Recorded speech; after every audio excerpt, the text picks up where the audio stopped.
Hey everyone, I am Nixie and today I bring to you manga recommendations that will make you feel warm and fuzzy inside. These are a few manga that I recommend if you're looking for some sweet romance to heal the soul.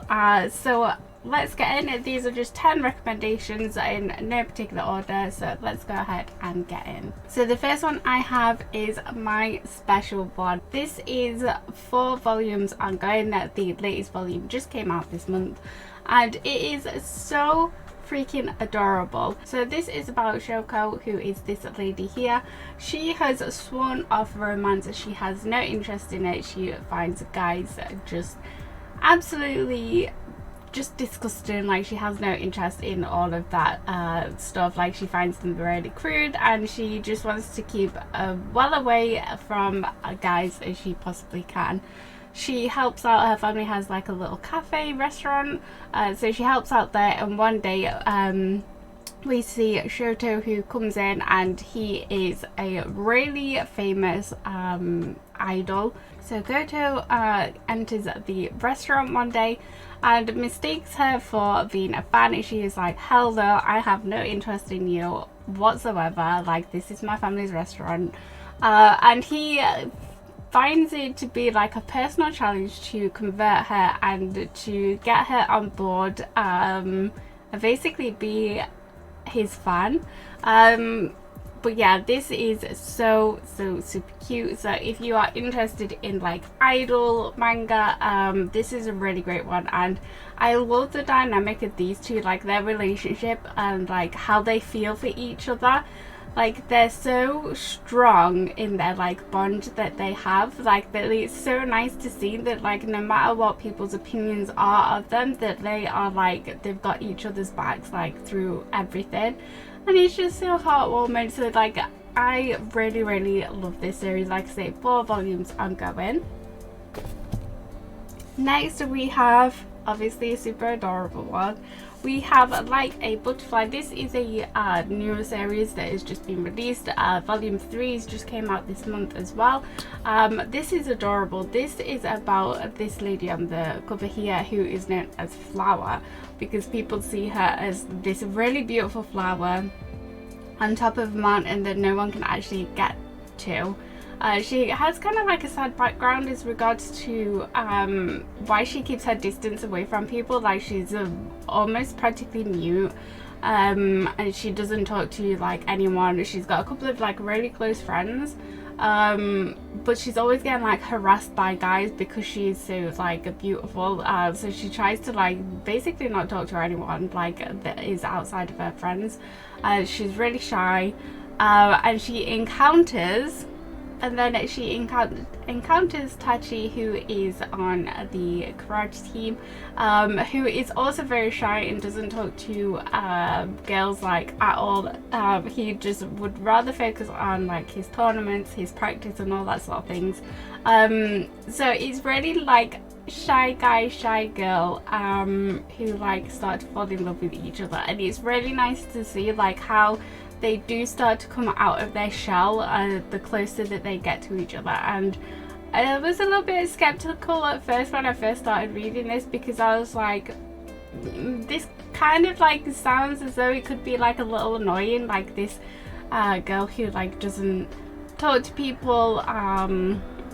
Like, how are they going to be able to like portray feelings and emotions and that sort of stuff? But it's written really well, and it just makes you feel like a warm and fuzzy inside it, and you're just like rooting for these guys, because you're like, yes, come on, like, you can do it, you can break out of this shell, and you know, you can get to know each other, and like, you know, you just end up like really rooting for the characters. So this is a really adorable one.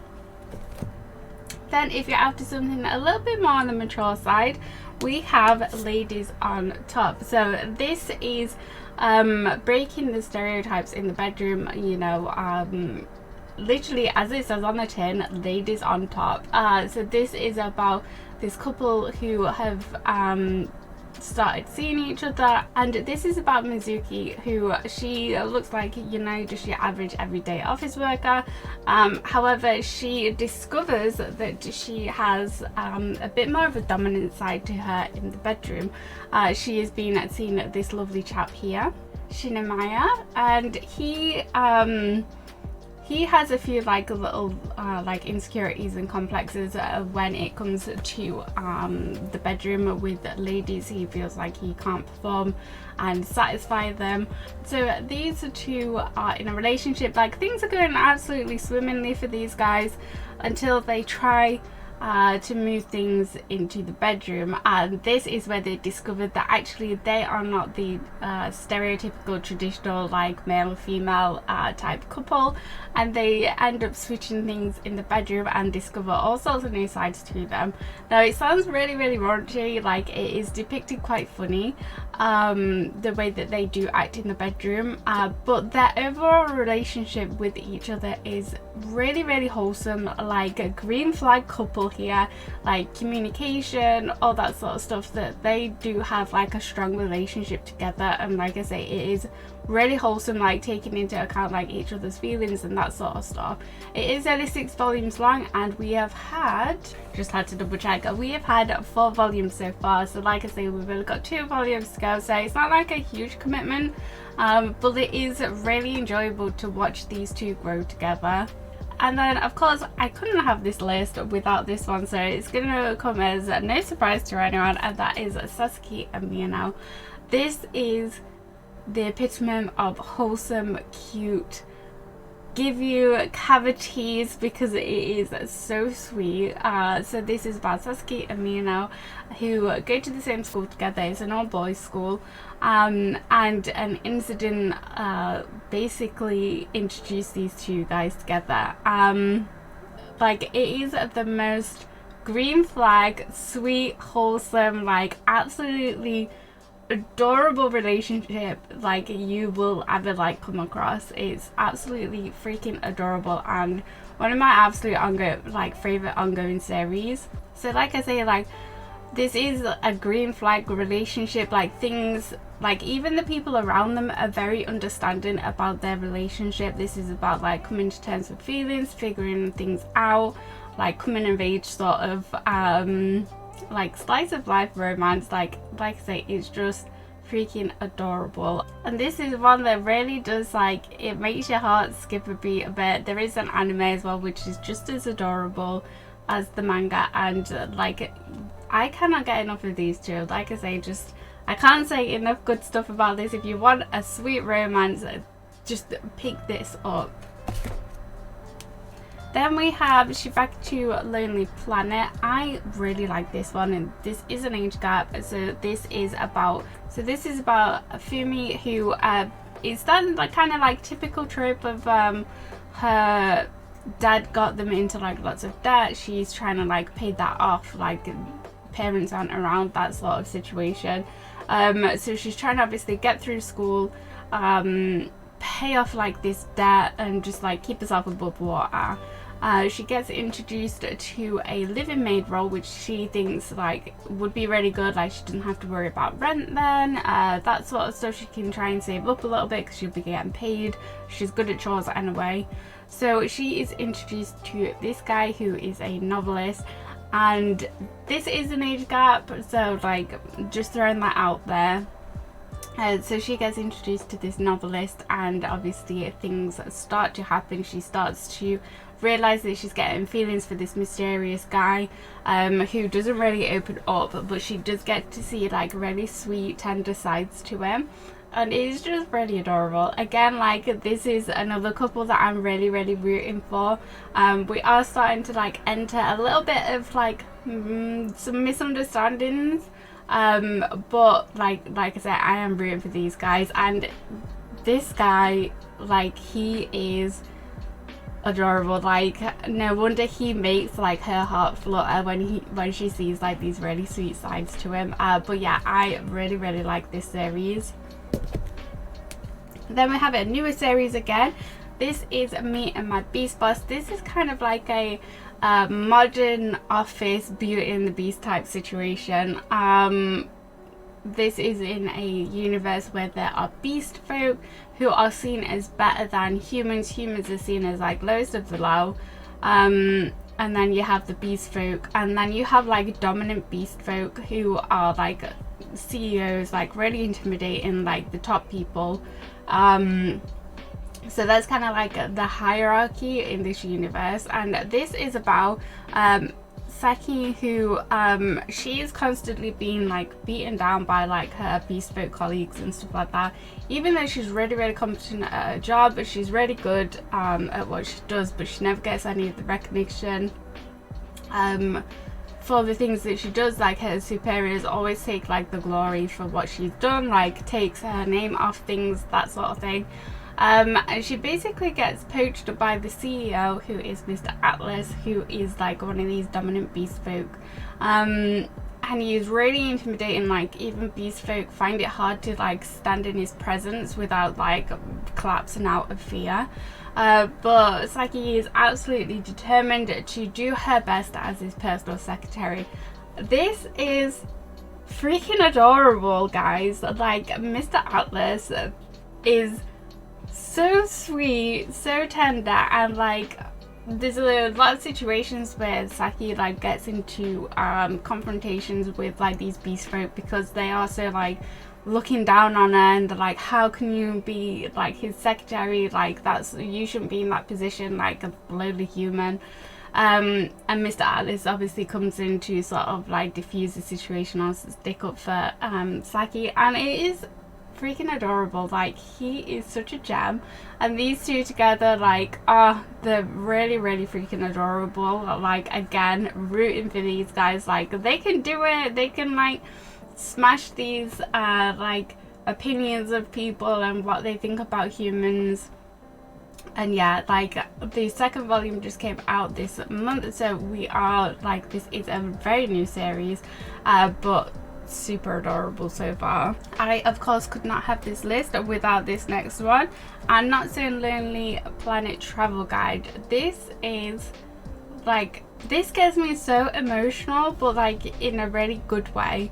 And again, like I want nothing more than these two to be like living their best life and to be happy together, and it is so freaking adorable. Like I love these two like so much. So this is about Ashi and Mitsuki. So they have like an agreement that if they can go on a world trip together, that by the end of it they'll get married. So this is about them going on this trip and visiting different countries, meeting different people, different cultures, and yeah, it's basically like their diary, and it is gorgeous. Like this is some of like my favorite artwork. Like the creator like really goes all out with their like artwork. Like it's just so like detailed. Sorry, I know I'm recording through a potato, but like they really do go like all in with the like, even with like the food, like when they're drawing the food, like they really go like all out. Like it's so detailed. So that's one thing that I love about this series. But the actual story, like I say, for some reason it gets me like really emotional. Like I'm so invested in these guys that I want to see them like really happy. And like I say, you get to see like lots of different cultures, lots of different places, like countries that they visit, little excursions that they go on, that it's really enjoyable. Like you really feel like you're there with them on this journey, and the little interactions that they have and the support that they have for each other is really like, it's so nice to see like a couple like this that are so like devoted to each other. That yeah, this again, like I say, is one of my like favorite ongoing series. That this is a must read if you want something that is like I say, worldwide, lots of different places, cultures, as well as like this really amazing couple. Like go ahead and pick this one up. Then we have one of the like manga series that kind of like kicked off my like whole becoming a little bit more obsessed with like romance, and that is A Horror Ride. So this is complete. 13 volumes. I just had to double check then. So yeah, this is a completed series, which thank God, because I ordered like the first, I think it was like the first 6 maybe, something like that. I ordered the first few volumes and I was instantly hooked, and I ordered the rest like there and then, because I needed to know like how this ended and like what happened.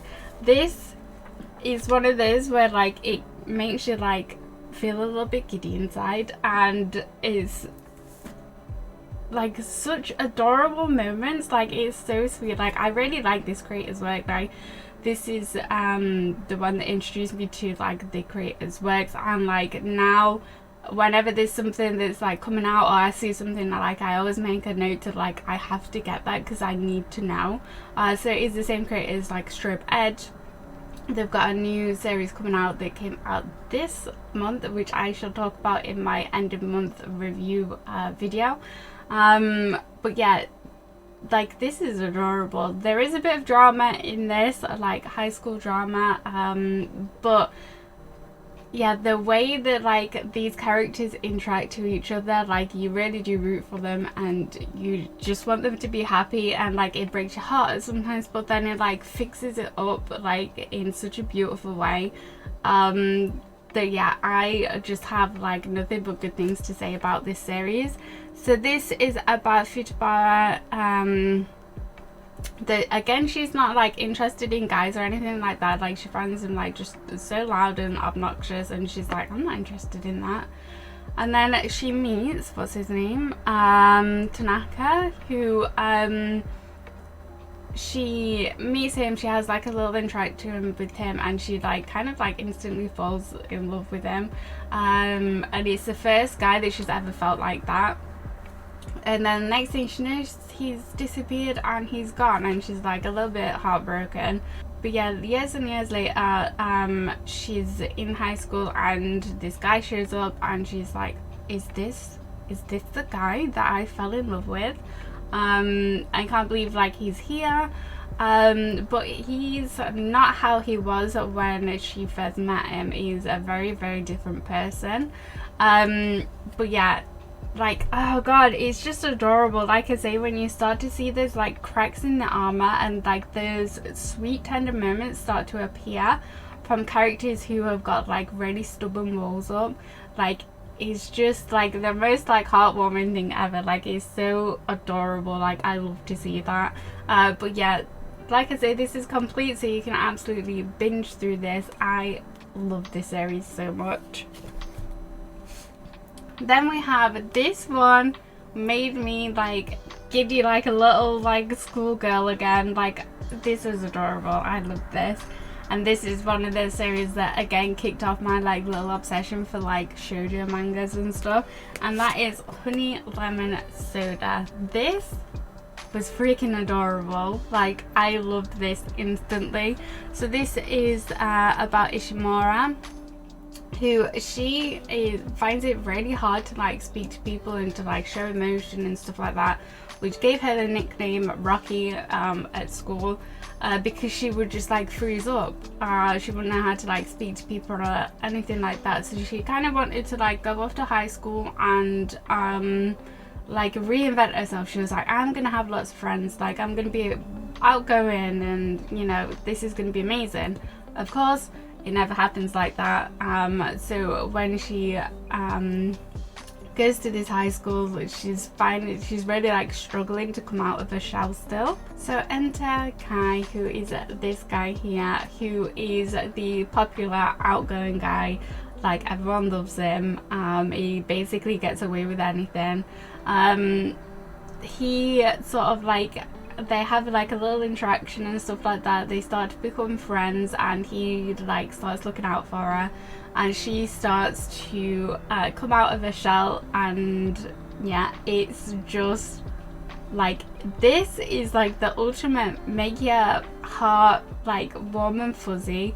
Like, I really enjoyed this series. This is a long, like a big commitment though, because I think in Japan volume like 23 not long came out, so it is going to be like a huge thing. But honestly, I don't mind that. I want more of this. It's not reinventing the wheel or anything like that, but it's really well written, nicely illustrated, that it makes it like worth the read. That, like I say, even though it's not reinventing the wheel, it's like really well done, and it's super sweet. And finally on this list, we have one that literally like made my heart skip a beat, and that is In the Clear Moonlit Dusk. I had been going on about this for quite a while, like saying that I really wanted to pick this up. So this is the same creator as Daytime Shooting Star and what we just had on our list, Lonely Planet.